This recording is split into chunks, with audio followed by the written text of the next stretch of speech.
All right, everybody. Hey, welcome back for another episode of DWMOD. That's Disagree With Me or Don't, because that's how it works. I'm your host, Mikey Wilson. It has been a great season, but the season has come to an end. You didn't see us Tuesday night for All Right Bet because we're right here for Big 6Picks for the playoffs now. The season ended. The contest ended. You're looking at the winner. Finished the season, I believe, at 54-42, guys. That's 18 weeks of 6 games a week against the spread. Finished the season 54-42. The second place finisher was Andy St.Clair, coming in at 49-47, and bringing up the rear. The guest pickers on the season finished at 44-52. But one of our biggest money getters of the year, if you followed the guest pickers on the Big 6 Picks on their over-unders, 18 weeks, 6 games a week, they finished the year at plus 15. Plus 15, guys. That was a lot of money, but it was a great season, man. It was a lot of fun having everybody on board for sure. Now, you know what we're doing now. We are heading into the NFL playoff pick'ems, brought to you by the Big 6 Picks here at DWMOD. Going to be a few new wrinkles this year. We got a new contestant coming in this year, going to jump in with us. I'm going to get to introducing everybody in a minute here. But really quick, let's give a shout out to the new home, the new place we're bringing you this show from. And that's Kuttin Loose. We cutting loose. Yes, they're Cutting Loose Entertainment. We're going to be over there, guys. You know that. You're finding the show over there on YouTube for sure. Season has ended. We are ready to head into the playoffs. Let's get it going, Louis. Let's start the show. Ready? College football is now B1G versus SEC. Down. Hood. If you ain't listening to All Right Bet with me and Andy St.Clair, you're throwing away money. Ready? All Lions fans drinking that Kool-Aid. Super Bowl. Hey, disagree with me or don't. That's how it works. Yes, baby, that's how it works here, DWMOD. And we are drinking the Kool-Aid. Lions are in the playoffs. We're heading toward the Super Bowl. We know which teams are going to be involved here. Let's get to it. Let's introduce the guest pickers for this year's playoff pick'em. Now, you know this fella. He's with us every year. Been doing it. He was the first winner of the playoff pick'ems here on DWMOD. This guy out in Hollywood, triple threat. Last year's second place winner. There you go. You've seen him on NCIS Los Angeles, Hand of God, shows like SWAT, right? You see this guy, This Is Us. These are some of his credits here. Bosch, Legacy. This guy's been on Reasonable Doubt, and he's a triple threat. Wrote, directed, award-winning Carducci talent show, also starred in it. Akron Holy War. If you're a sports fan of high school football, that's an awesome documentary. You can catch that on Amazon. Do it. And he and I both got our start here at Hollywood, TMI Hollywood, live from Second City Studios. We did that show together. It's Mr. Anthony Fanelli. Anthony, what's up, boss? I love it. You made it through pretty much everything except that last beat of how we met. Yeah. All right. I was trying to get there. I was like, oh, man, TMI Hollywood. Good to be back. I have no sun on me, I just realized. Let me throw some you're all right. Here. You look fine. Yeah, man, that's what I'm saying. Triple threat. He's directing, he's writing, he's getting everything going. I appreciate it. Damn spots. All right, let's bring in our new guest picker this year. Now, he started the season out with us in week 1. He finished the season with us in week 18 and went an awesome 5-1 until he lost the college football playoff game last night. Now, this guy, a professional stand-up comedian, his homies based out of Atlanta, Falcons super fan. Anthony forgot to tell everybody you're the Cleveland super fan. This next guest, he's the Falcons super fan, season ticket holder, regular at the comedy show out in LA. Some of his credits there. You've seen him on Kill Tony. He was on an episode of Kill Tony there. Right on Average Joe. There's some shows he's worked with. I'm Dying up here, Showtime. Awesome show. Last OG, Tracy Morgan. One of my favorite shows there. This is a show that, check this out on Tubi. He wrote it and directed it. Awesome one. Roast Battles with Jeffrey Ross. He's on all these things. Historical roast. He's in all of them. And you know, he was a part of the Tom Brady roast. Let's welcome to the show, Mr. Jerron Horton. What's up, Jerron? Hey, man. That first half of the game last night, the Penn State Notre Dame, I was like, I'm about to go 6-0. Yeah. That is exactly. And then when the levees broke, I was like, fuck. Yeah, man. Oh, man. I was on the under. And then 30 points in the fourth quarter or some shit. And that thing went up in smoke. Now, our third picker is not able to be with us this week, guys. Andy has sent me in his picks, but, we're sending him out some thoughts, looking out for him. He's out there in California, and he's surrounded by these fires. I think they're evacuating his area. So, obviously, some bigger things for him to tend to today. But Let's give him his flowers, guys. Andy St.Clair, also Hollywood triple threat. This guy, writer, producer, actor. You've seen him in shows like Dr. Ken, The Kids Are All Right, Tacoma FD, The Big Show that was on Netflix, Sirens. He was also a part of Brickleberry, if you caught that was a hilarious show. Alex Inc. He was The Night Is Young, great independent movie he did. Cougar Town, he was on that show too. Arrested Development. These are phenomenal shows. And he recently was a guest as himself on an episode of the Celebrity Family Feud. Now, I wanted to bust his balls a little bit about that, but he is not here today. But we'll get to him. We will get to him. Guys, are you ready for the NFL playoffs? Let's get it. Of course. Let's pump in. Now, I am sorry. Andy, being Kansas City Chiefs super fan, his Chiefs are in it, right? My Lions are definitely in it. Give it up to Kong back there.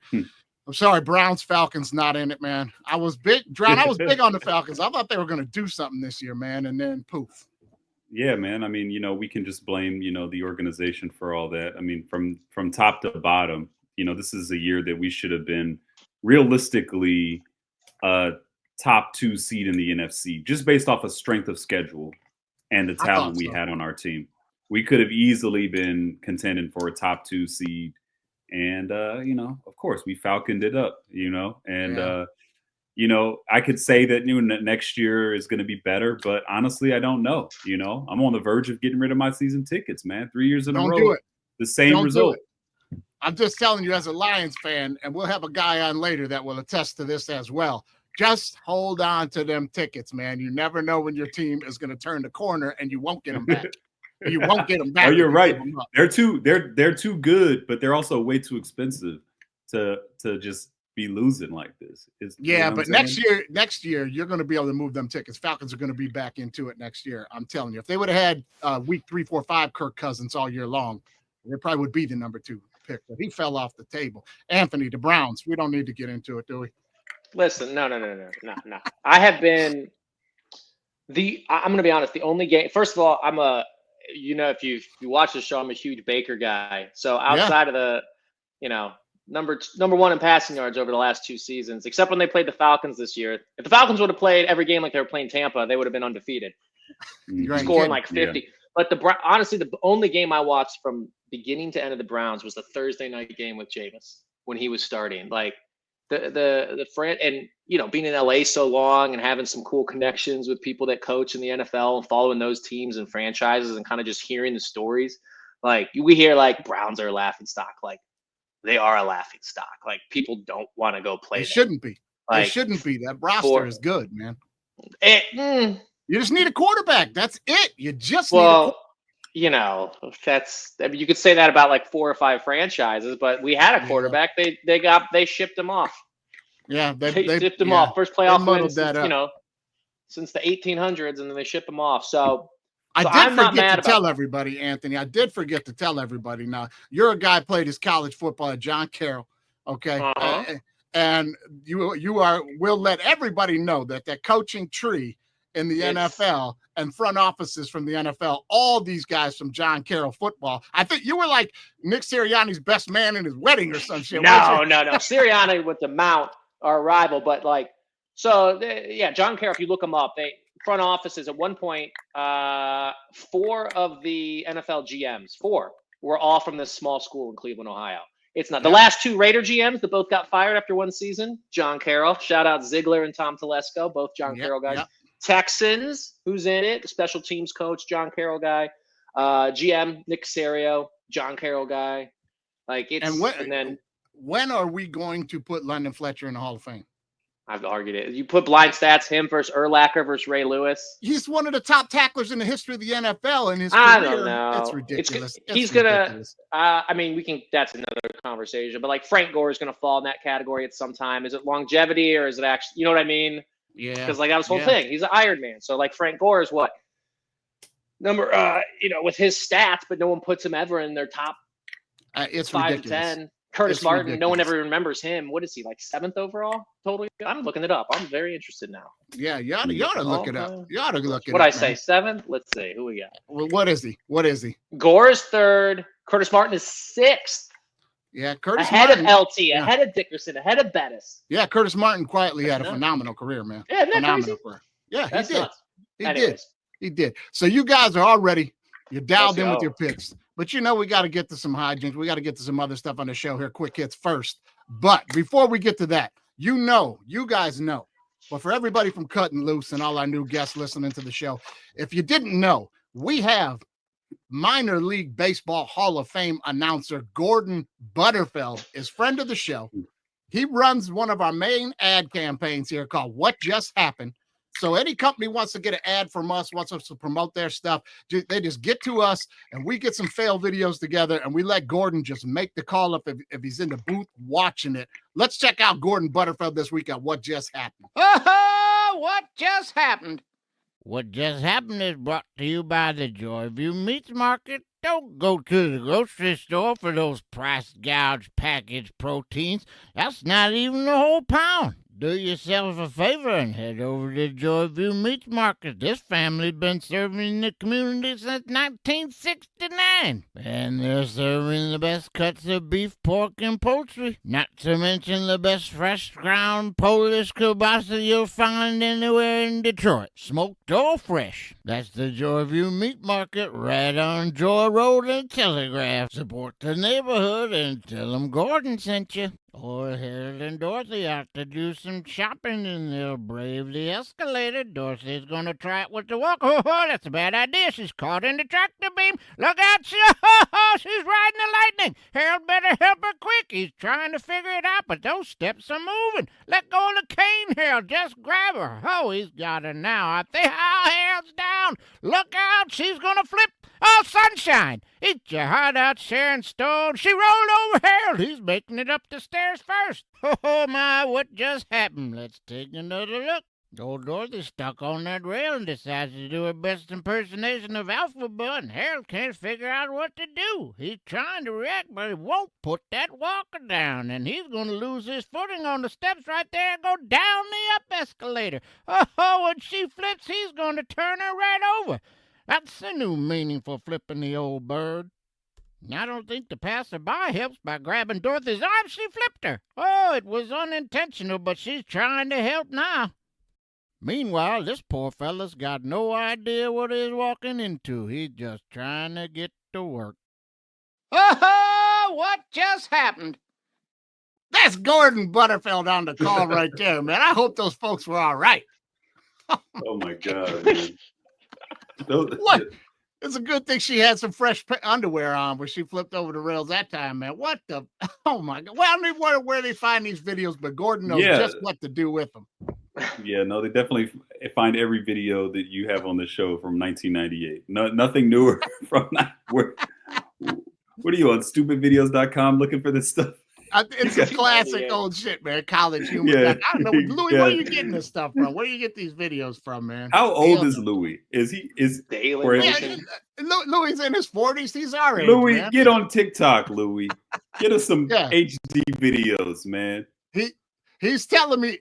He's told me this before. He's trying to tell me right now. He's told me this before. It's tough to get all the new ones off of like the TikToks and things like that because they just cut right to the thing. So that video would have started with them just falling down the escalator, and you really can't do any. Like Gordon can't make a call on that. You need a Gordon can't build. He can't build up. Hey, you need the pitcher to come to the set. He's got to set the tone here. You know, he's got to looks in, sets and delivers. You need a minute there. You know what I mean? But God bless Gordon, guys. Let's get to some quick hits. All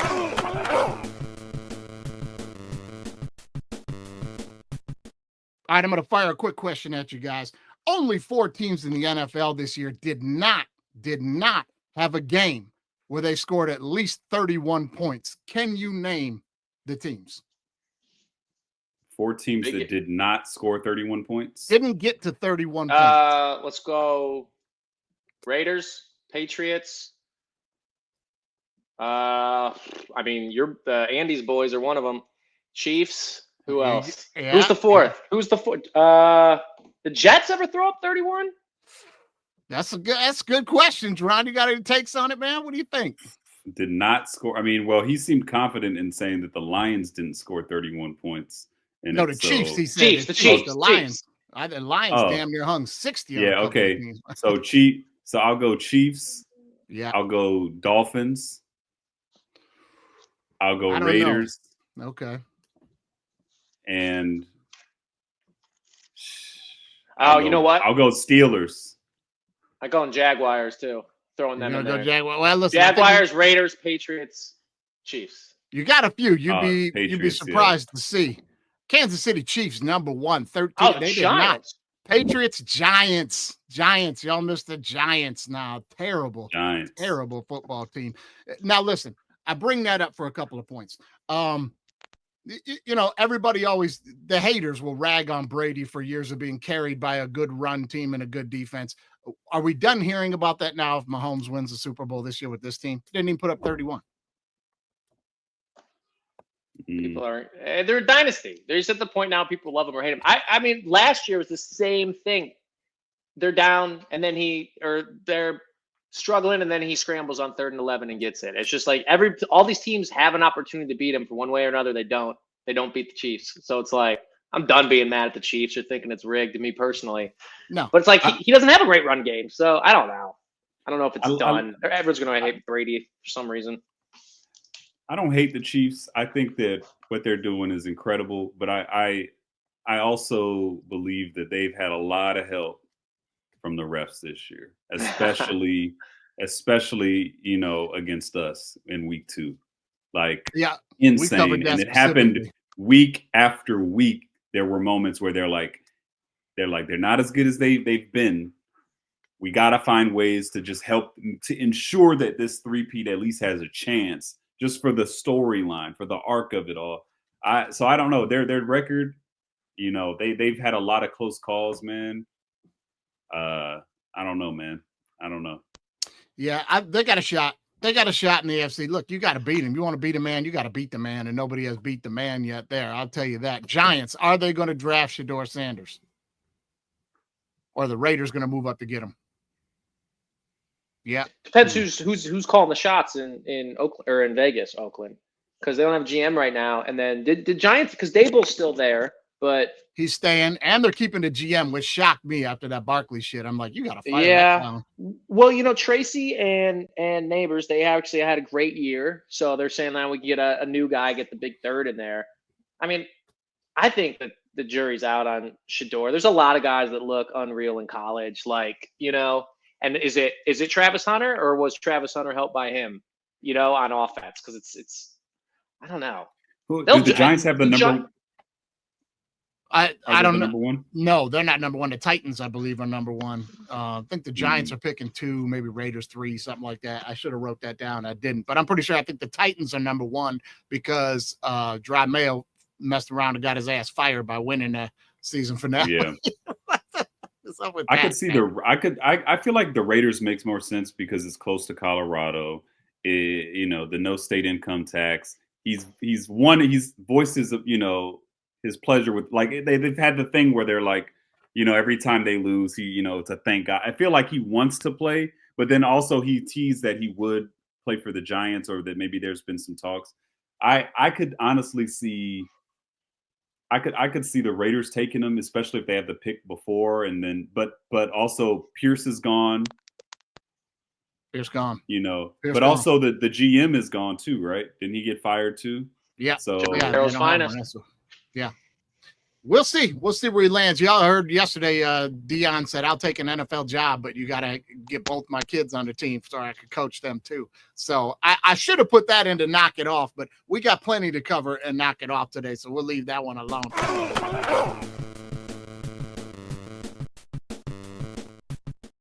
All right, I want to get your guys' take on this. I saw this on the internet. I thought it was interesting. Let's jump to Major League Baseball really quick. Now, I'm going to show you guys a graphic of 4 Major League records. Now, which one do you think is most likely to be broken? These are supposedly the records that will never be broken. You guys let me know.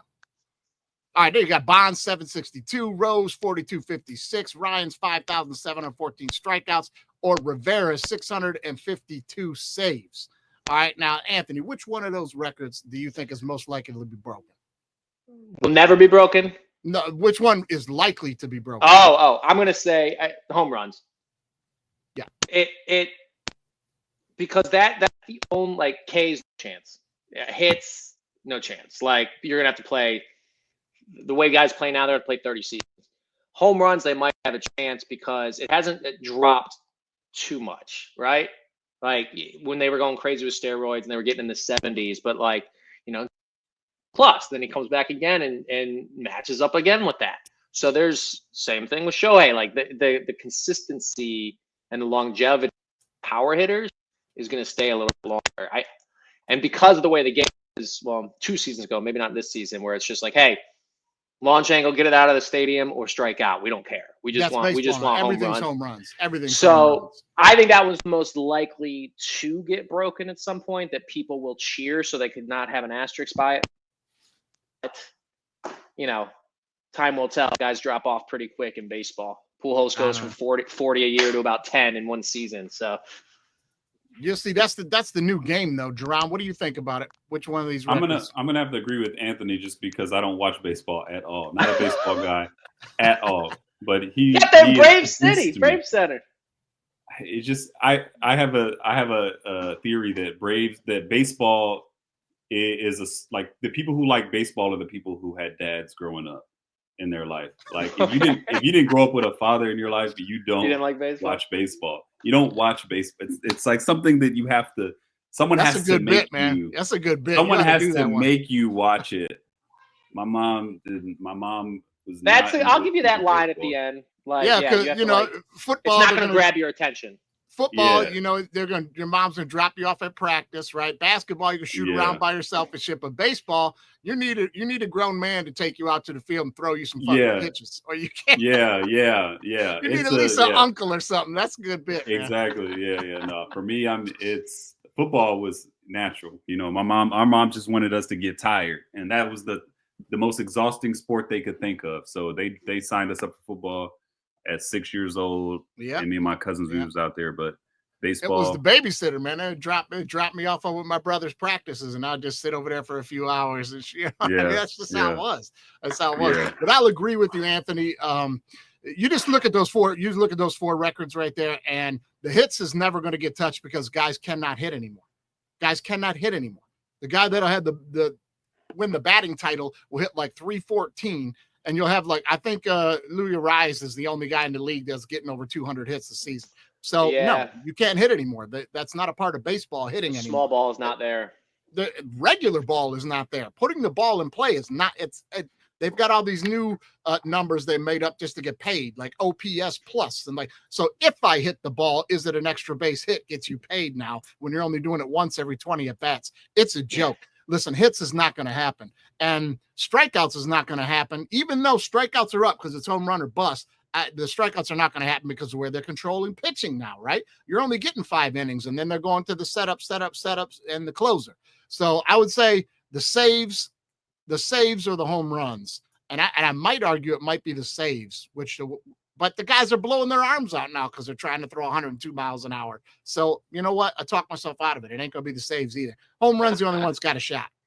If you can hit 35 home runs and strike out 2,000 times, you're going to make a ton of money in Major League Baseball. Yeah. I mean, Joey Gallo's still playing. His lifetime batting average is like 162 because he'll hit 24 home runs. Yep. It's a joke, dude. It's a joke. I should have put that in Knock It Off.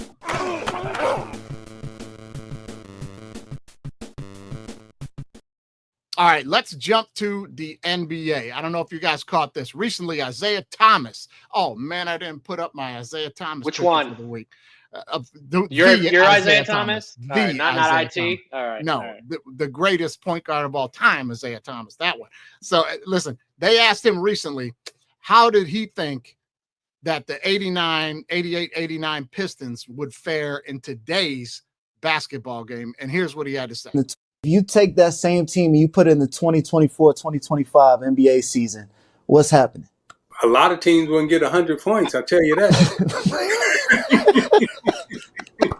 If your objective is to take 50 three-point shots against us, you are going to miss 40 of them.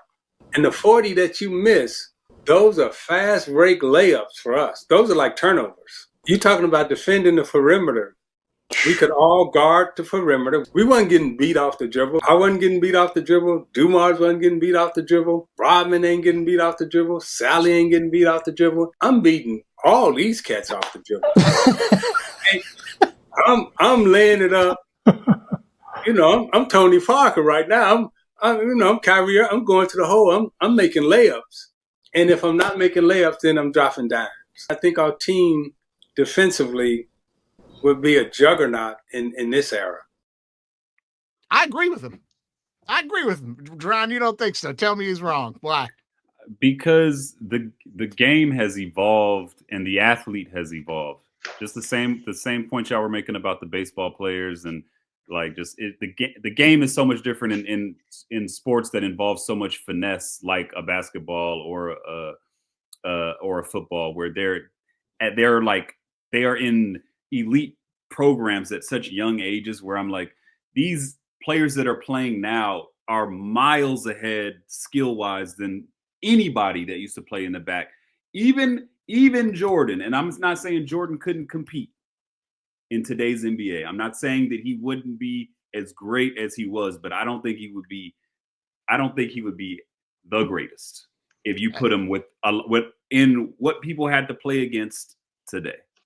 I'm just going to make this point that I always make to that point, which is number one. Let's also assume that these guys get the ability to come up with the training and all these guys, the way that these other, like, what kind of player would have Isaiah Thomas have been had he had that? But he didn't. But they don't. They don't. Yeah. That's fair enough. They don't. But I'm going to make this point. Those guys, the Isaiah Thomases and the Michael Jordans and stuff, they have something that these guys that have more talent nowadays don't. They'll take your heart. They want to win. They gave a shit. They cared. It wasn't about being friends with everybody on the other team. It wasn't about playing friendly, letting a guy get a shot off because you're trying to stand around to get a three yourself. It wasn't about everybody hugging after the game and how many endorsements and your TikTok followers and you know what I mean? So I would argue you put some of these guys on the court against these young dudes, and after about a quarter and a half, these young dudes might be like, man, I ain't even playing. What are you guys doing? But there's a lot of intangibles that you go into this debate. What there are, and in this one, we're talking about this team from the 80s traveling to the future to play a team from present day. And are they playing a pickup game for free? Are they playing for a base salary on what? I'm glad you said that, because that's my there's point. A lot of these things. Other guys want to know how much money is in it and should they try hard. These guys will show up to a Walmart parking lot and be like, I don't care if we ain't getting paid, we ain't losing. That's what they say. But those guys were also smoking cigarettes in the locker room. They were, and they were also skipping. They were also going to Las Vegas during the finals in between games. It's a different. It is different. But it is the young versus old. It's like just from a spectator of someone who watches a lot of sports, or at least the sports I like to watch. Like I don't know. I feel like if we're saying that this matters to everybody playing, and we pick the rules, are we playing in 1989 rules? Or are we playing in 2024 rules? Oh, if it's 1989 rules, there's no talking about it. They'll crush it. For sure, there's going to be a lot more elbows. It's going to be a lot more physical. But in today's NBA, it'll be different. Well, I mean, you make some fair points. What were you going to say, Anthony? I get in arguments all the time about this. I am 100% in agreement with Jerron. Like the game, I am. It's like when the 72 Dolphins think your O-line is smaller than the JV high school team down the street. Football's ridiculous. Football's ridiculous. Any old heads that think they can play football nowadays, you're wrong. Well, but with basketball too, like you watch all those highlights, Isaiah's Tom, and I'm gonna be Kyrie. It's like, Isaiah, I've never seen you dribble between your legs in a game.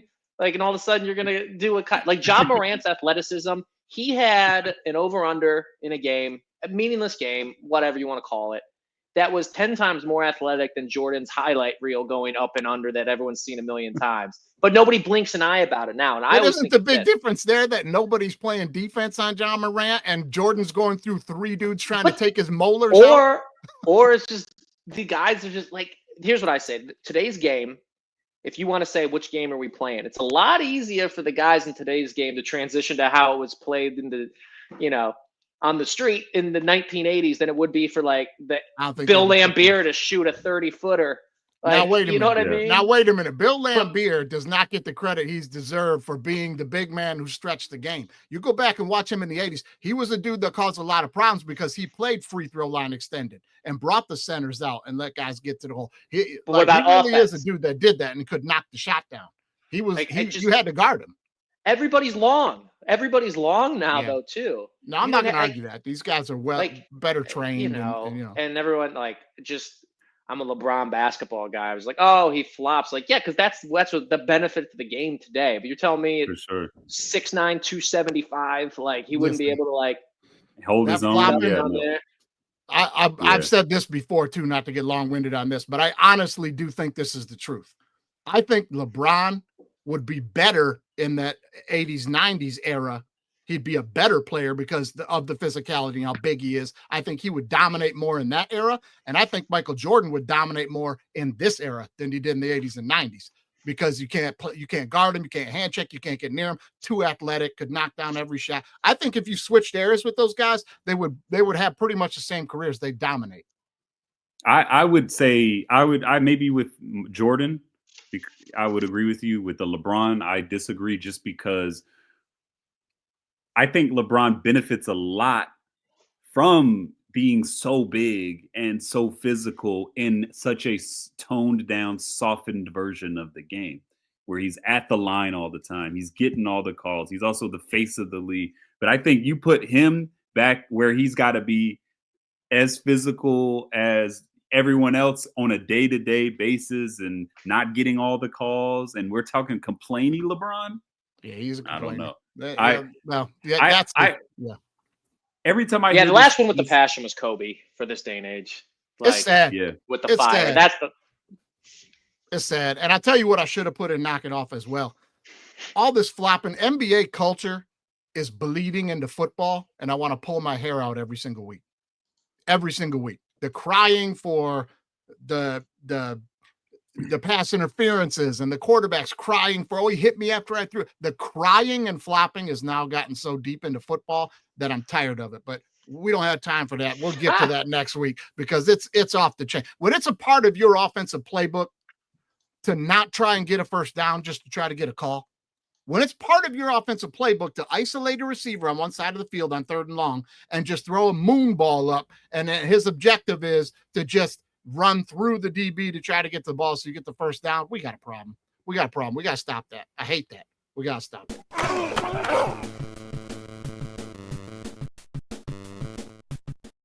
All right, before we get to Knock It Off, which is coming up right around the bend here, guys, I got one last thing. Let's jump back to the NFL because I want to show you guys a picture that I love. I may frame it and put it on my wall.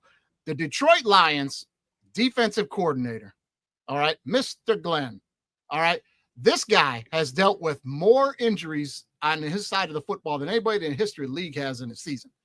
Like 16 guys from the defense on the IR during the course of the season. Guys, that's more than you carry on the damn roster for the defense almost. You know what I mean? Lost 6 defensive linemen during that. That's all you carry on a 53, 56-man roster. You carry 6 or 7 defensive linemen. Has lost them all. Every time he's out on defense, it's basically the punt return team playing defense in these games. And it's looked like it at times. But this weekend, you have one of the most prolific offenses rolling in the Minnesota Vikings. One of the best receivers of his generation coming in against a team that cannot defend the pass well. And this is my man on the bench as we're smoking him. Look at my man, unbothered. That picture, when that came across the screen on my TV, I fell in love with it. I got to get a poster of that, man. They destroyed the Vikings. He should be up for Assistant of the Year if it doesn't go to Ben Johnson on offense, right? I mean, who's got a better assistant coach? No, Anthony, you don't think so, huh? Well, yeah, but they've given up. They've had a bunch of shootouts. They've been up. Like outside of the 5 interception game, they've gotten to sit back on their. I'm with you on the injuries. I don't know. I think all the singular awards, MVP. I think all that talk is getting out of hand. Like, I just think it's just a quarterback award, which is fine. But same thing with it's so subjective. Like if he won it, great. If Ben Johnson won it, awesome. If Liam Cohn from Tampa won it, first year OC, top 3 in like every statistical. If they He'll won be it, up for it. He'll be you up know what for I mean? It's all. You can justify it either way. That picture is fantastic, though. This but picture, like, look at this thing, man. I didn't I mean, realize. I mean, everyone knows balling. Hutchinson's out. I didn't realize any of like, not to say they're no names, but like nationwide guys you don't know as well, like you do Aiden Hutchinson. I didn't know it was that many D linemen.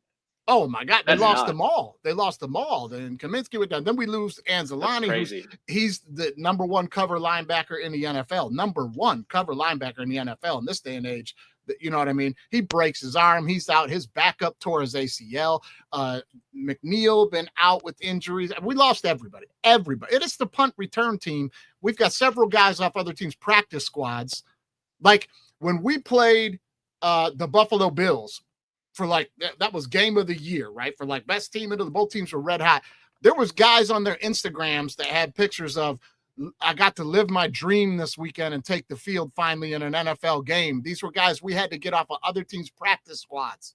We're the number 1 seed. That's crazy. That's crazy. I mean, it's been beyond impressive. But on that note, guys, let's get to my favorite part of the show every week. You know what it is. All right, everyone. Time to do me a favor and knock it off. Now, if you guys didn't catch this story, you're not following social media. The Vikings Wives Club went to the game in Detroit this last weekend, and there was complaints everywhere. Stuff on social media like this. Offensive lineman Dalton Reiser's wife said that she was touched by Lions fans, heckled throughout the game. Linebacker Blake Cashman's girlfriend claimed Detroit fans were wishing injuries on the Vikings players. They just complained about a lot of behavior that they were saying was completely out of line by Lions fans as they were getting rolled in a game they were supposed to win. Now, the Minnesota, if you guys didn't know, they took $2 million and bought tickets to this game. The organization did, and then offered those tickets up to their season ticket holders and front office personnel, cousins, uncles, whoever, for $200 and $300. Sent everybody to the game. So these wives were sitting amongst the peasants, if you will, right? They're sitting up in the regular seat in the regular section and getting heckled. Now, there was a video online. A lot of this is sensationalized because the media loves it. Oh, being touched. And you know what they're insinuating, that people are groping and grabbing them. Now, here's another one here. This video aired on ML Football, and it showed this group of fans here, and it said that they were yelling fat ass, they were yelling fat ass at the wives and stuff. But if you watched the video, all those guys were standing up and singing along to the Lions victory song, like in unison it was all made up bullshit. And guess what happened to that tweet, guys? Deleted. So I was going down the rabbit hole on this because I wanted to be like, you're going to show up to a game, you're going to get heckled a little bit. Just let's knock it off with sensationalizing things. And I'm looking closely at this video at one point, and I'm looking around, look at this guy here, and I'm going, I know that guy. I know that guy right there. Oh, you guys wouldn't believe it, but yeah, I know that guy, and he was there. Welcome to the show. Guy I used to play some football with, season ticket holder, Mr. Dan Hauk. What up, though? What up? What up? Hey, I love how you introduced your other guest. They got these credits of TVs and movies. And I'm here because I was overserved on Tito's and sat next to the Vikings wives. That's great. Hey man, this is the new era of being famous, Dan. That's what it is now, man. It's all internet fame, baby. You're living it. What I'm really mad about is the photography of these ladies. I'm front and center like it was me. It was actually the two guys behind me, but all you see is my mug. So really, that's what I'm mad about the most. They squared in on you for sure. I saw as soon as you turned your head in the video, I said, I know that guy. I'll make a phone call. Break down the scene for us a little bit there, man. So the wives are sitting up there amongst you guys. Man, I've been going to games since the 80s in the Silverdome. Rowdy games, rowdy crowds. I have never seen a large group of the other team's wives and girlfriends in the mosh pit, if you will. Yeah, man, usually they're in suites or the club level, not in the mix. Because let's put it this way: football fans are Neanderthals. All right, I'm one of them, and you don't want to. It's not a kid friendly sport in the stands. All right, so Anyway, I don't know, in Detroit, if you use the "do you know who the fuck I am" card, you're instantly gonna get it. So I thought, man, don't do that. Yeah, I thought this was just a group of Viking fans. Well, and everything was really good natured. There was no name calling, and honestly, it was kind of weak trash talking, to be honest with you. But Harrison Smith's wife or girlfriend, which I know it was her because she said, "Do you know who the fuck I am?" Turned around and pointed to the number and name on the back of her shirt. Well, now all of a sudden she's just a huge target, right? Yeah, we're waxing them. Now it's Harrison Smith sucks at football. You know, they're just needling her. Now, I can't speak of the last 4 minutes of the game because I left. But as I was leaving, there was just state troopers all over the place. I never seen groping. I never seen touching. Right. Let's address that groping thing really quickly, Dan, because I did dive into that. And this is the internet sensationalizing stuff that people were touching and groping the wives. It was one of the wives, and she was continually being poked in her back by a Lions fan who was immediately removed from the game. Security came down and got him and removed him from the game. But we're going to sensationalize this. Hey, and it should be. Detroit. Hey, that's what should happen. You shouldn't be touching anybody. No, you shouldn't. And he was removed. Yet we still, as Detroiters and Detroit fans, got to hear everybody rake on us for being like dirty, bottom of the barrel. Listen to what our fans did. It's bullshit, man. You're going to show up to the game, and you just said it. So I want you to break it down even more because you were there. But you just said it was all good natured. It was. And, you know, not only did she pull the "do you know who the F I am" card, then she put into, well, at the end of this game, I'm going back to my mansion and my rich husband. Y'all are going to be going back to your shitty houses in Detroit. And let's put it this way. I was overserved. They were definitely overserved as well. For sure. Hey, I'll tell you what, Harrison Smith's old lady, I don't know if I'd want to go in a back alley with her. She's ready to take on everybody. Unfortunately, she put up more fight than the Vikings did that day. Yeah, that's the fact. That's the fact. Because they were getting I know it had to have gotten bad up there once we started rolling them. I mean, hey, the best part about it was when they did I don't know if y'all are aware of their skull chant. But the fans did a Bronx cheer skull chant. It was bad. Hey, the game wasn't even interesting really in the end of the fourth quarter. It was over. Something to do. You needed to find something to do. Yeah. So we're gonna heckle everyone dressed up as Vikings fans. Yeah, you know. Now listen, I wish I could get some of these Vikings fans' wives on the show, because I would say some of the things you've said, Dan. I would say, listen, nobody should be touching anybody. You should be bounced. Nobody should be yelling, kill them and break their legs. That's dumb shit. But you're gonna get stupid fans in every stadium in America. You're going to. That's not representing the whole of Lions fans. But what I would really like to ask these wives, take a look at this. Okay, you see here where it says linebacker Blake Cashman's girlfriend was claiming blah, blah, blah, blah, blah. I would like to talk to some of the longtime wives and see if they set her straight after the game. Like, you don't get to say nothing. You ain't in the club yet. You're a piece of ass for the next couple of weeks. You don't get to say, your girlfriends don't get to say nothing, right? Like, no, you shush. The wives can say something. The girlfriends, you're not in this club yet, right? I mean, tell me I'm wrong. Well, I'll tell you what, I don't know if, who, or when they called someone a fat ass. They were probably the most beautiful group of women that I had seen in a long time in one section, for sure. Now that I can't believe. These millionaire football players. Yeah, right? Fat ass is a compliment. Yeah, for sure. Especially in Detroit. I mean, come on, right? I mean, I don't know, man. It seemed like the video that I watched that they deleted. I don't know if you were aware of that, Dan. They did delete that video I originally sent you because the claims they made weren't true in it. They had to take it down. Now, I don't know what this ML football site is. I think it's ML. There was a stand for like Minnesota Loses or Minnesota Lies or whatever the hell the football thing is there for them. Okay, I thought it was an acronym for MILF football, so I'm glad that you clarified that for me. It could have been.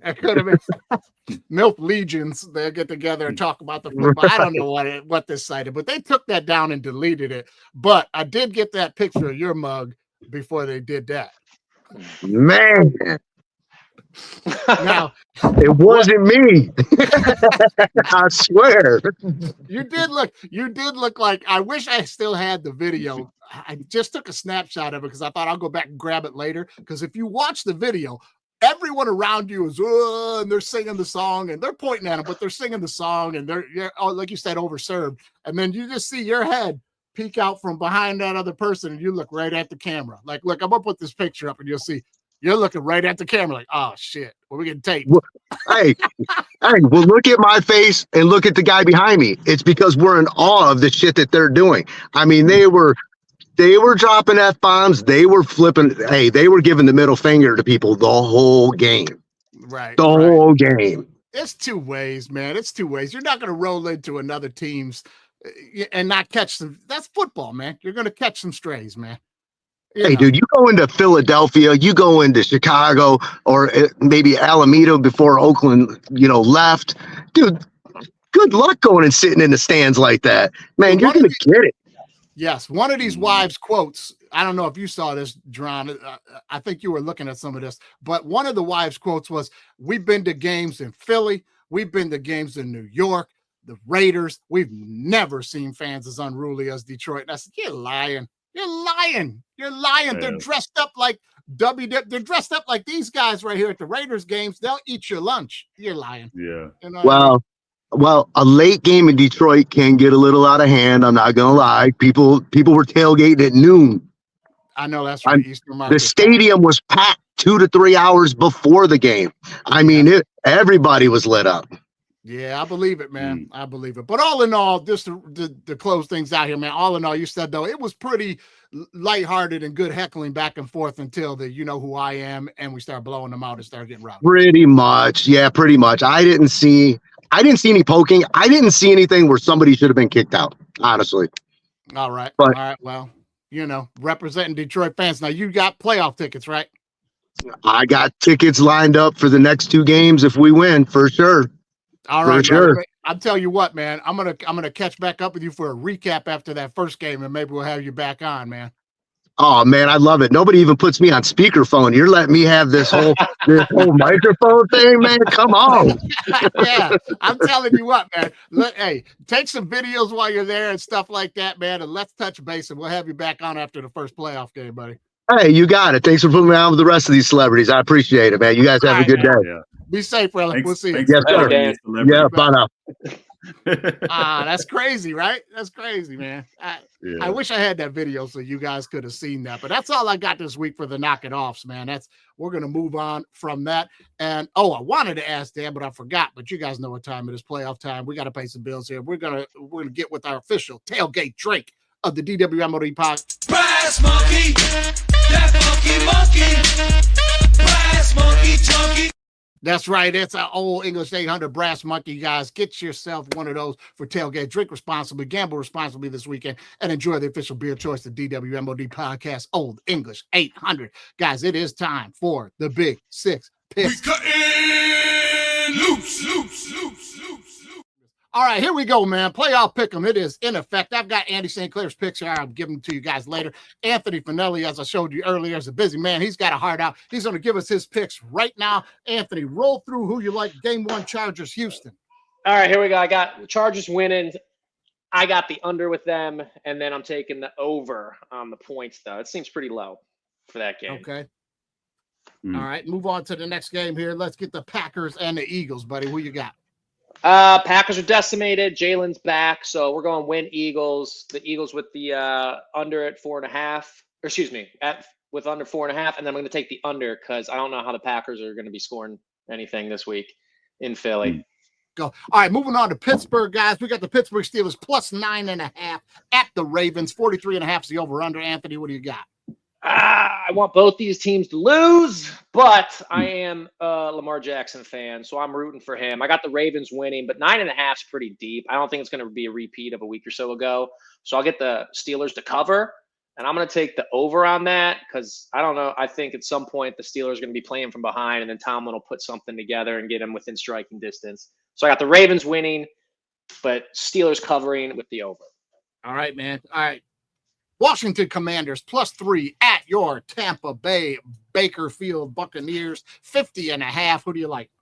Oh, I'm rolling with Bake and the Bucks. They played week 1, but Jane Daniels was still fresh out of the womb for that. But he I don't know if he peaked yet because last week was brutal for him. Where I don't know what happened in that game. So I got Tampa kind of redoing what they started in week 1. I got Tampa winning, covering with their under 3, but I'm going to take the over because Baker's going to throw a pick or two, and Washington's going to make some plays with Daniels running. All right, so you're going to take the Bucs straight up. All right, and the over. Okay, let's go. Broncos plus 8.5 at the Buffalo Bills. 46.5 is the over-under. Who do you like?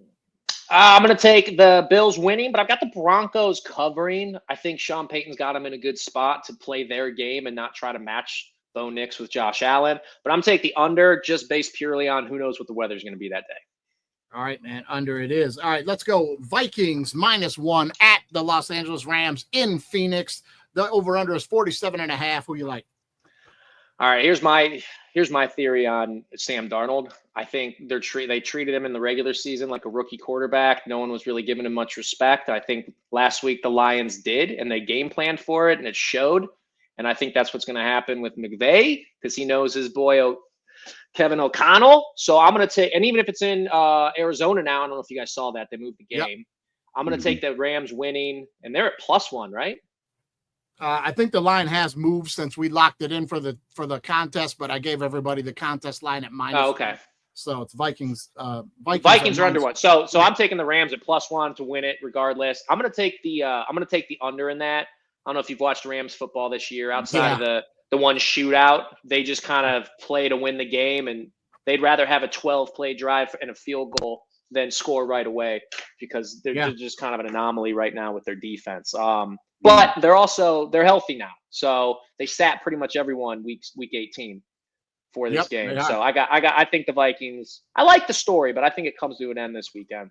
Well, they did just get their ass whipped last week. That's demeaning. Their wives are not happy either. And when your wives are not happy at home, guys, you may not play good football. I'm just going to tell you that. All right, the tiebreaker game, Ohio State -5.5 versus Texas. 53.5 is the over-under. Who do you like? I think we're going national championship with a couple Rust Belt natives with Notre Dame, and I'm going to take Ohio. They're just playing too good. Ohio State in the under, but I'm going to take the over on the score. Okay. And Ohio State, Score.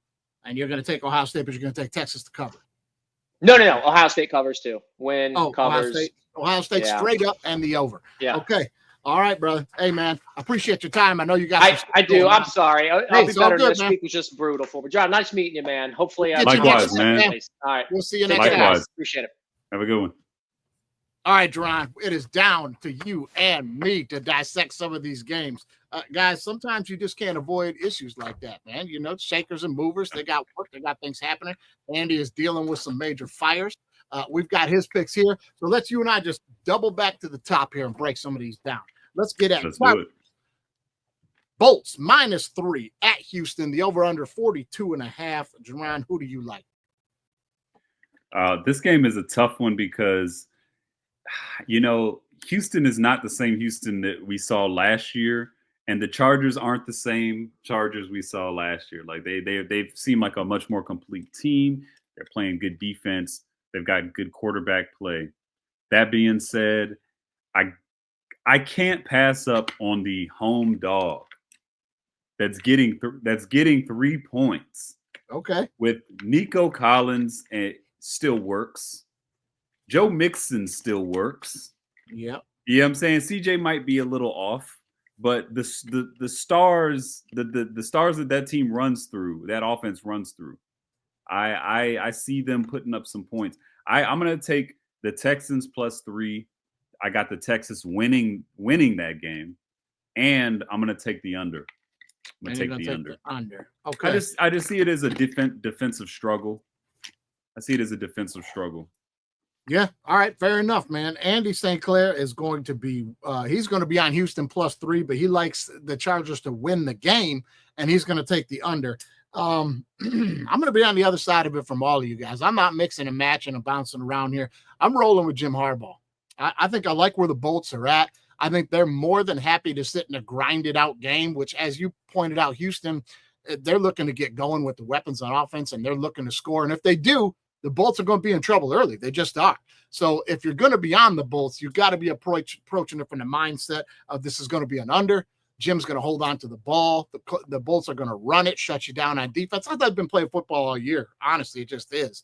So I'm gonna go with the Chargers, laying the 3 to cover, and I'm gonna take the under in this one. We're already going to be on opposites. You know what I think? You know what I think is going to happen in this game? I think that Herbert is going to get hurt. I feel like he gets hurt in all the big game, like the big primetime games that they need to win. Yeah. Someone always catches him. He always gets caught. He's going to get nicked. I don't know. And I feel like you're going to be able to blame I don't know, man, that it's going to be a good game, but they sling it. The Chargers, they started the season off of like the running team, very back. Michigan style, but the McConkey is clicking with Herbert. You know, he's a Georgia guy. Like, I love Lad McConkey. Like, they can put up points, but I just feel like I just see this as a defensive struggle. I think that the Texans are going to try to control the clock with Mixon. When Mixon, he's kind of been a little off his game, but I think it was because he was recovering from that injury. I think now it must be better now. I could definitely see I see them controlling it and keeping it a low scoring game, defensive struggle. We'll see. Yeah. I've just seen Houston too many times this year fall apart on offense and the defense just implode and other teams run away with it. And when a team like that is going up against a team that is a good coach that knows how to take the air out of the ball, I'm going to take that team. But we'll see. Let's roll on to the NFC. Packers plus 4.5 at the Philadelphia Eagles. 44.5 is the over under here. Interesting game, Jerron, and I'll jump on first. Listen, I'm going to take the Eagles to win this game, but I'm going to take Green Bay to cover. I think 4.5 from a gambling standpoint. This is a field goal game. I'm going to take Green Bay on the 4.5 to cover, and I'm going to be on the under here. I like Philly coming into the playoffs. I don't like Philly right now with Hurts coming off a concussion the day before the game, maybe. Like, he may get cleared like yesterday or today. I just don't like that. I can see them tailoring the offense down because they're looking ahead and they want to make sure he doesn't get hurt again because they want to make a run to the Super Bowl. And I can see Green Bay, they got a guy named Josh Jacobs that can take the air out of the ball. And Jordan Love is no slouch. Now they're saying he's banged up, but listen, Green Bay can move the ball and they can score. And if Jordan Love gets down the field early a couple times and put some points on the board, Jerron, and they got Jacobs, Philly's in trouble. I don't like where Philly's at here. What do you think? I think that if I got a hurt quarterback going into he's on the injury report, I'm not clearing him until the day before the game too.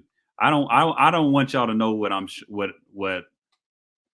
what's up my sleeve. I think that the Eagles sat a lot of their starters last week. I think this is going to be a tune-up game. I do respect the Packers. I do respect their defense and Jair Alexander. Coming from a former defensive back, I love good corner play and like all that stuff. I see the Eagles offense coming out, and I think they're going to come out and jump out on the Packers, and the Packers are going to be having to play catch up. And I got this game. I think that it's going to be an over, but I think it's going to be a blowout.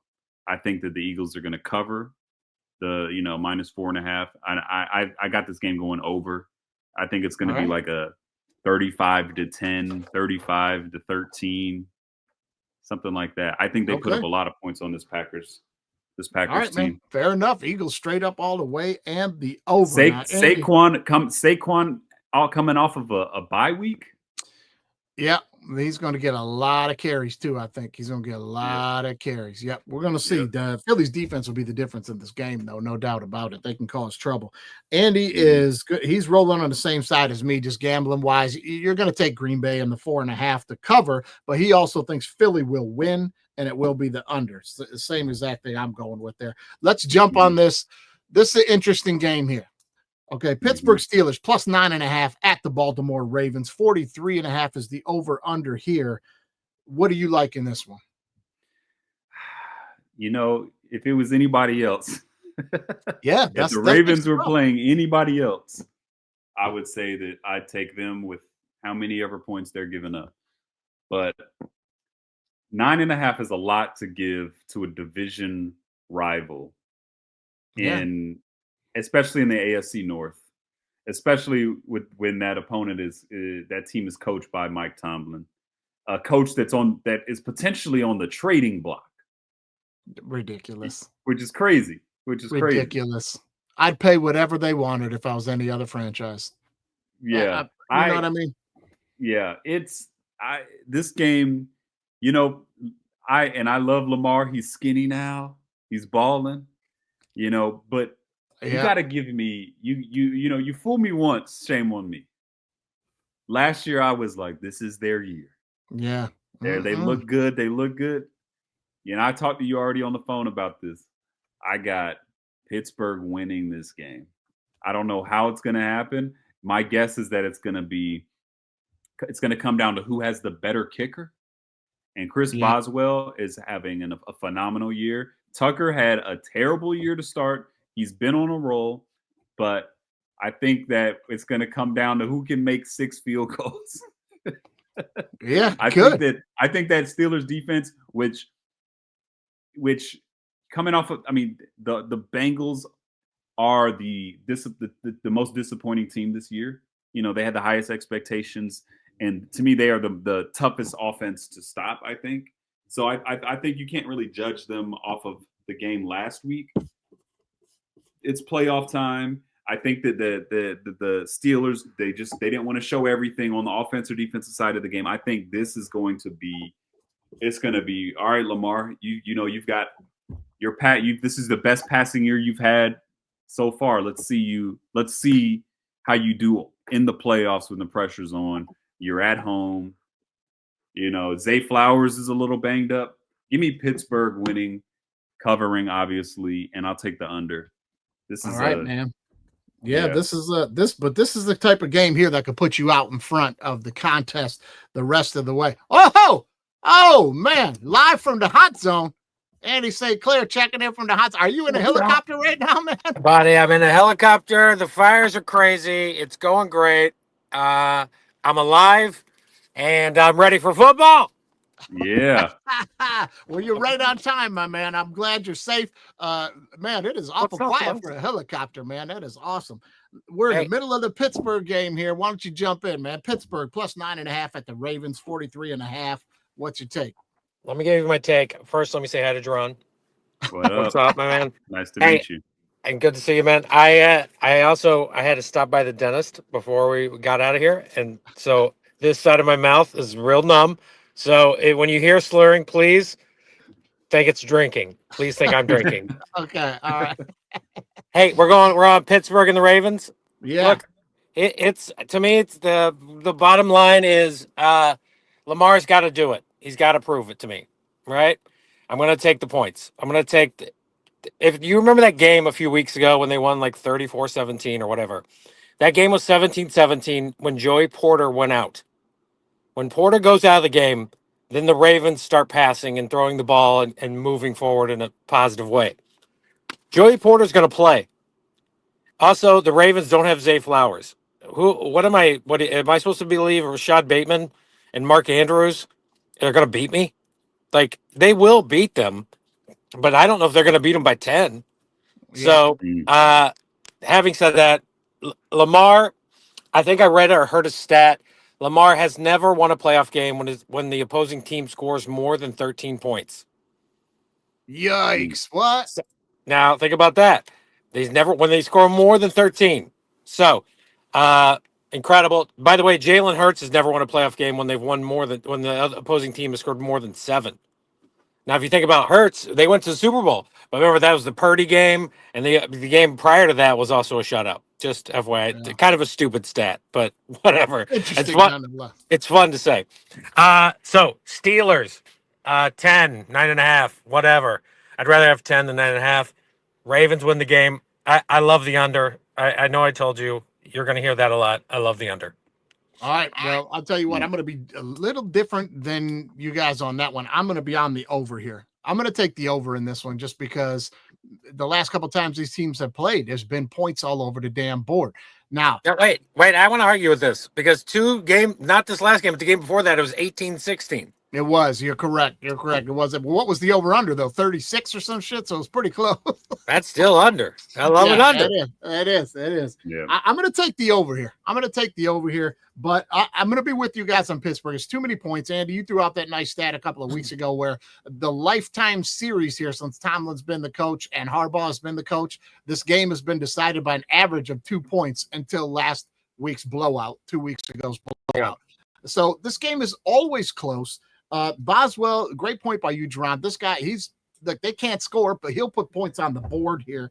But my big issue with the Ravens, and you guys know this, has always been everything they do runs the clock. Everything they do runs the clock. Either it's the RPOs and Lamar's taking off with the ball, or it's a short pass, which the completion percentage is very high on the RPOs and the unders and the hitting Andrews. There's a catch and a tackle in bounds, or you're running it with Henry. And that's where I think they run into trouble in the playoffs every single year is they are not a team that is built to come from behind. If you get out in front of them, you can beat them. Now, all the media outlets will be like, oh, it's because Lamar's not living up to it, and Lamar's not this, and the Lamar haters that. To me, it's just simple football. It's the way they're built. If you get them behind and you force him to sit in the pocket and make deep throws down the field to get back in the game, they're not going to. So that's why I think this thing will keep close. Give me Pittsburgh in the points. Give me the Ravens to win the game. And I'm going to go with the over. on this one. Let's jump to the next game, guys. Washington Commanders +3 at Tampa Bay. The over-under here is 50.5. Andy, jump in first, man. Love this game. My favorite bet of the day, probably of all the teams on the team side, is I love Tampa. Tampa. They already played them once. They beat them 37-20. I am going to always bet against rookie quarterback in the playoffs. Like, hey, look, have you been drinking? I wish. Already. You can hear the slur right over here. I got a half side numb, tongue numb. So it's great podcast. It makes a great podcast. I think the Bucks are. It's what a great setup. They struggled against the Saints last week, and everybody's got the numbers low. Everybody thinks they have to pick a dog. Everybody thinks a dog is going to win, right, in the playoffs. Everybody's picking one, and the one everybody's going to is Washington. God, I love the Buccaneers here. I love them at 3. I like them at 4. I like the under, by the way. Give me Tampa, the under. Look, I think Tampa's going to run the ball. And the one thing Washington can't stop is the run. Bucky Irving, even Dallas ran the ball on Washington last week. And Dallas can't run. Tampa, because Tampa's going to run it with Bucky because Baker will occasionally throw some interceptions. Will turn it over, right? That's how it gets under, by the way. Jaden Daniels has thrown 7 interceptions in the last 7 games. That's how the under comes, right? He goes the opposing team's territory, throws an interception, they drive it back. That's how the under hits, right, ultimately. So, also 50.5 is way too high. It's way too high for these guys. It's like that's a crazy spread. So, under Tampa. All right, Jerron, what do you think, man? Okay. I hear you. I agree. As an NFC South guy, Falcon fan, I've seen a lot of Tampa games this year. Went to see them play at home. The energy is going to be there. 4 fucking division crowns in a row. They're ready to go against a rookie quarterback. Give me Tampa -3. Tampa winning the game. I got the over simply because I think this game is going to be like the Eagles-Packers game. I think it's going to be a blowout. I think it's going to be they're going to blow them out just like they did the last time. Maybe a garbage time touchdown from the Commanders that puts it, that hits the over. But again, I think that Vegas wants us to take this under after we watch them struggle with the Saints and after we watch, the Commanders struggle with the Cowboys. But those were both divisional games, so I don't trust Vegas. I see I feel like I see the mind games they're trying to play with us. So that's why I'm taking the over. Okay. All right, man. I'm with you, man. I am going to be on the over as well here. I just think both teams can score points. It's not very often that I would side with a rookie quarterback in the playoffs at all. I think Daniels has a very good grasp of this offense. I think him and McLaurin can get going early. I think they can score some points. That being said, I'm all over Tampa Bay here. I mean, I'm taking Tampa Bay on this one. Tampa Bay will win this game, but I love what you said about a late score, Jerron, that I think brings this within our spread margin here, man. So I'm going to go with Tampa Bay to win the game, DC to cover, and give me the over. I'm expecting points both ways. A junk score late will at least give me the push on this thing, maybe. We'll see. That's a needle. That's a real needle thread. They gotta win by 1 or 2. Look, Tampa's just gonna run the ball. They're gonna keep the ball out of Jaden Daniels' hands, and that's a great recipe for the under, in my opinion.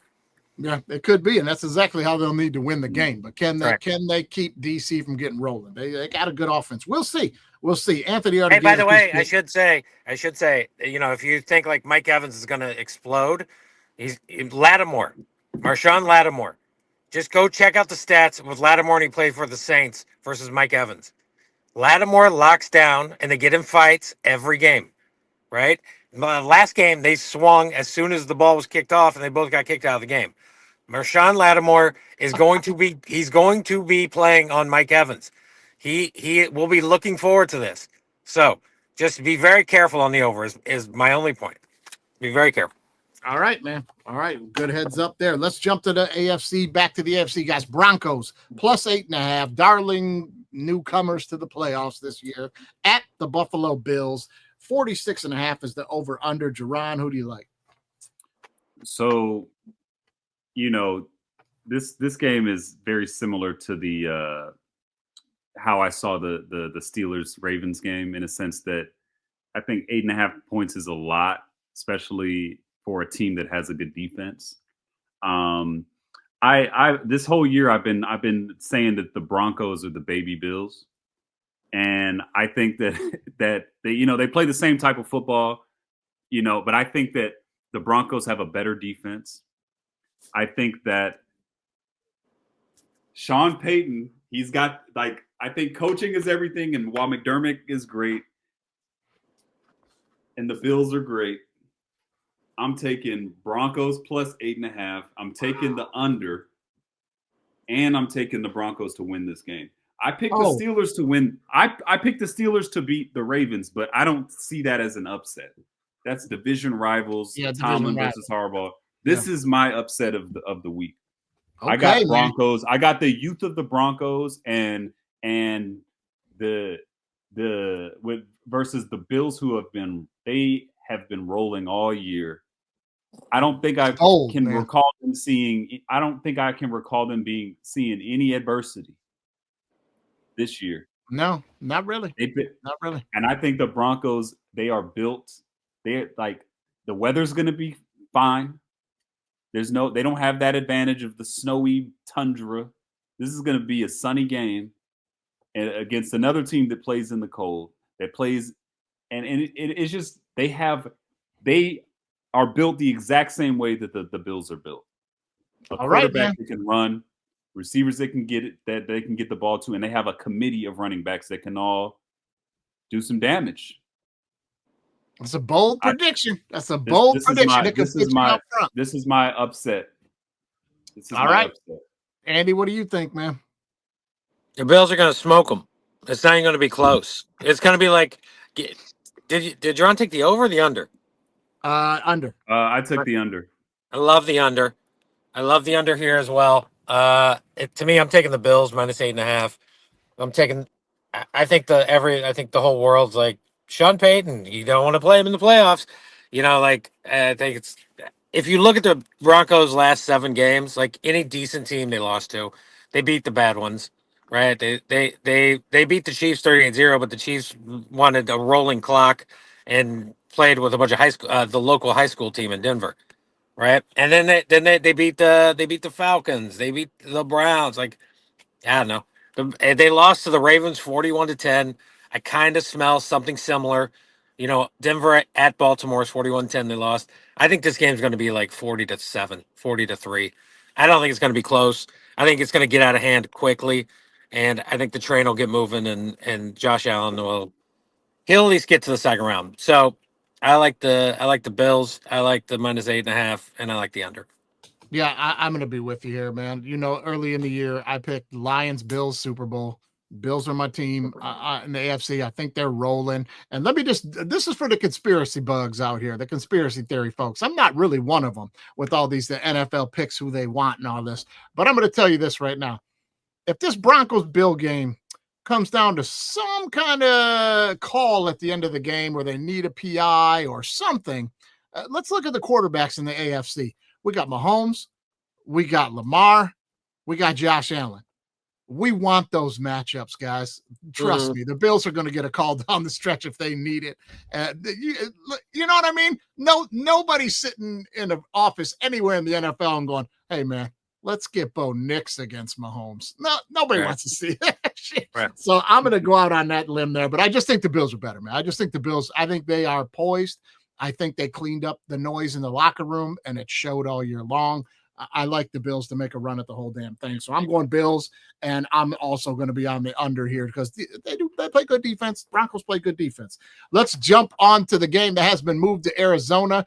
Andy is on his way there in a helicopter right now to oversee things as he evacuates LA. That's right. Let's see.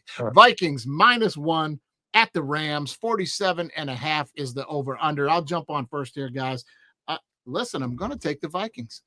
The hot pick here is the Rams. We just saw the Vikings get embarrassed on television, and everybody thinks, oh, that's it. It's midnight, and Darnold's turned back into a pumpkin and all. I'm not buying that. This has been a good football team all year long. They just ran into a better one. That's what happened.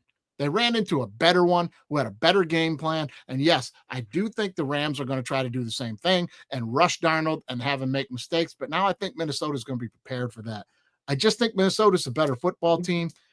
Rams are the hot pick for everybody. This is my one where I'm going against everybody this week, I think. I'm going to take the Vikings, and I'm going to take the under. What do you think, Andy?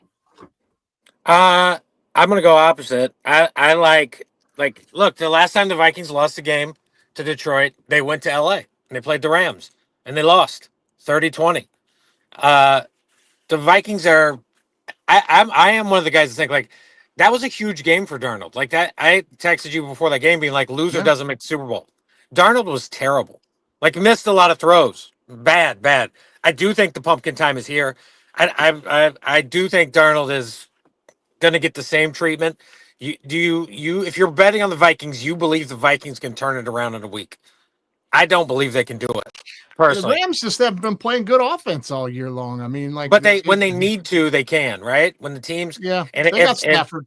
They got Stafford. Look, there's one team that, like, in the NFC that gives, like, teams like the Vikings and the Lions and the Packers troubles. It's this Rams team. This Rams team is always in these games, right? They lose to the Lions last year 24-23 or something crazy, right? They've beat the Vikings already. Like, this Rams team is kind of the NFC North brother team to those teams. Like, it's in the mix to me. I'll take Stafford. The Kyron Williams is going to run on him, right? I like the Rams. I like the over. This is the one over I like in this game. I think, eventually points will come. I think good Rams will show up. We'll just score some points. So I'm going to go. I'm Rams +1, Rams money line over. All right, Jerron, what do you think, man? Nice. The game's at a neutral site. I don't care that the Rams probably going to have that shit painted like it's a home game. It's a neutral site game. The Vikings are a better team on both sides of the ball. They're -1. Give me Vikings winning -1 and the under, simply because the Rams are they're dealing with the mental hurdle of just watching their world burn up. It literally in real time, and just the mental aspect of, like, man, life is so much bigger than what we're doing here. And that's all you're going to hear the announcers talking about when they're getting their ass whooped. Because I got this game as an ugly under, like for the Vikings and winning, like, 28-0, 28-3, something like that. And here's not just the mental hurdle, but I don't think that the Rams are going to be able to move the ball, because as someone who's watched a lot of Rams games this year and has been and does a lot of DraftKings and have had a lot of their games specifically in showdown captain mode, when they play a team that blitzes, they cannot get that fucking ball out quick enough. Matthew Stafford is a statue and he's gonna be getting sacked all night. I got. This is it's gonna be the least competitive game, the most boring game this weekend. I think is. Man, that's Vikings, another bold Rams. prediction. That's another bold. But I'm with you. I think the Vikings will win, but I don't know if this one will be a blowout, man. Stafford is a competitor. But hey, man, I got my Lions blood flowing through me. I love Stafford. We'll see. He's got weapons. I think it should be a good football game, but you might be right, man. You might nail it. All right, this year, guys, we are adding the tiebreaker game because there's 4 of us. So we're going to throw a little tiebreaker in here. What everybody's score is on this tiebreaker game, that will be your tiebreaker number for the end of the contest. And next week, we will include the college football championship into the playoff pick'em. Okay, so let's go. Ohio State -5.5 versus Texas. 53.5 is the over/under. Let's go with you, Jerron. What do you think? I got Ohio State winning. I got them -5.5. I got the under on this game. I'd say point total 52. I want Texas to win, being an SEC guy, just so I can say like, hey, we beat them twice this year. We should have been playing for the championship. I want Texas to win. I don't see that happening. I think Ohio State's going to win this game and then go on and win the championship. 52 points total scored. All right, man. Probably going to be the case. Andy, what are you on here? I hope Jerron's right. I have the Ohio State future from the beginning of the year, and I also have an exacta. Ohio State beats Notre Dame at plus 2,200. So let's go Buckeyes, baby! Come on. I think to me the number's interesting, right? The 6, 5.5, whatever. Like, I kind of think it's going to be close, personally. I think Texas is going to hang around. It's very hard for me. I mean, Ohio State's looked awesome the last 2 weeks. Very hard for me to think they're going to continue looking as sharp as they are. I hope I'm wrong. So I think I'm going to, at 5.5, I'm going to take Texas just because I want the points. I think Ohio State's going to win, but I just want the points. I want the points in this game. But I'll be rooting for Ohio State. So I hope I do not win this tiebreaker. I hope Jerron wins it. Please, God, Jerron win the thing. But I'm going to take the 5.5. I don't trust Sark. I don't trust Ryan Day. I don't trust either guy. You're going to tell me the score is 10-7 or 100-97. I have no idea, but I'm going to take the over. So Texas, Ohio State wins over. All right, man. Guys, I'm going to be on Ohio State and the over, and I'm going to tell you why. Because I think the Texas Longhorns are the Oregon Ducks of the SEC. Both of these teams, and I covered this earlier, Andy, we did this on an episode, and I pointed this out, that both of the Big Ten and the SEC are guilty of this. They brought in these big-name football programs, and in order to bolster their own conference, they gave them both cakewalk schedules for the first 2 years so that they could get them into their conference championship games so that they can then add another big-time name to their conference. Right in the SEC, we got Georgia, we got Bama. Oh, now we got Texas, and look how good they've been. That's part of the programming, man. And the Big Ten did the same thing with the Oregon Ducks. Cake schedule for the first 2 years, and what happened? They ran into Ohio State, and they got their ass whipped last week. And I've been watching Texas, and they got beat by the Blue Blood Georgia twice. I've watched them play a lot of football games. I have not been impressed by them the way that the media has tried to cram them down our throats. I don't think they're as good as everybody's making them out to be. And I think Ohio State does to them what Georgia would do to them. Georgia and Ohio State are the same. These are our conferences. You guys are newbies. They gave you the little cakewalk schedules, but back in your stroller and get to the back of the line. I'm going Ohio State to rout them. I think Ohio State covers them, and I think they cover them by enough that they hit the over. That's where I'm at on that one, guys. I mean, you can disagree with me or don't. I was at the Arizona State. I was at the Peach Bowl, and Arizona State won that game 10 times before they lost it. Yeah. Sure. Yeah. Like Texas, they are so overrated. So I think so, overrated. too. They have been all year. Easiest schedule in the entire league of 120 teams. How many ever it is, they had the easiest schedule out of everybody. They had an easy SEC schedule for sure. Kind of like Penn State last night. Penn State should have won that game like 5 times. Yeah. I'm like, this is what? How are they losing? Yeah, I don't know, man. I'm with you on that one, though, Andy. I got a Notre Dame future. Remember when we started the playoffs? I said, I'm betting one team to win it all. I'm taking Notre Dame. And here we are. They'll have a shot to do it. But listen, their only hope to win it is going to screw your bet. Texas will need to win this game if Notre Dame's going to win the national championship. They can't play with Ohio State. Oh man, I hope we get there. Come on, come on. I hope so too, man. There'll be a heavy hedge on Notre Dame on my part. A heavy hedge. Well, sure. There you go, man. A heavy hedge sometimes gets a fat trimmer, so be careful. I'll tell you that right now. Hey, can I throw out a couple bets I think people should make? Hey, man, do what you want to do. I'll throw a couple bets out. If this goes out tonight, you should do Ohio State money line and Tampa Bay money line parlay. It's like plus 180, right? Like it.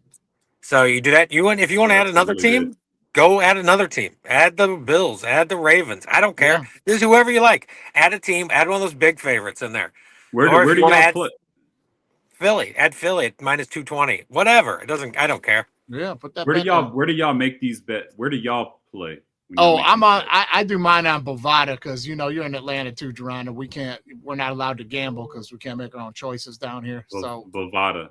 Yeah, Bovada.